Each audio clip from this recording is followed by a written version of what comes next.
Ce soir, c'est le grand soir. Monsieur a rangé ses robes dans son placard. Allongé sur son plumard, c'est bientôt l'heure d'y aller, il est tard. Il rêve de discours péremptoires.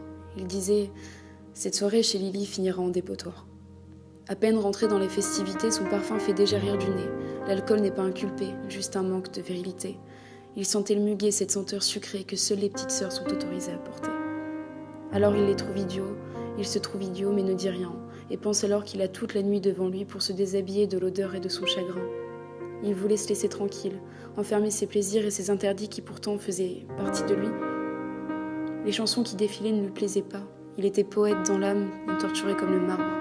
Et comme les poètes qui se shootaient à l'absinthe pour mieux se découvrir eux-mêmes, il se trahissait quand l'alcool lui faisait tourner la tête.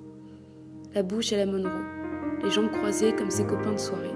Il était définitivement lui-même, et ça l'indifférait que ça puisse faire parler. En rentrant chez lui après la fête, ses parents s'étaient assoupis devant un film d'auteur. Le générique de fin défilait et résonnait sur les grandes enceintes que son père avait installées plus tôt. Sur la table de la cuisine, dans un bocal en verre, le beurre salé et quelques assiettes sales du repas passé. La honte rend affamé, il grignota alors un petit bout avant d'aller se coucher. Au plafond de son lit, des étoiles fluorescentes datant de sa plus jeune enfance étaient encore là. Lui qui habitait en ville n'avait pas la chance de les contempler en vrai. Les lumières ici lui en empêchaient. En fait, c'était ça sa vie.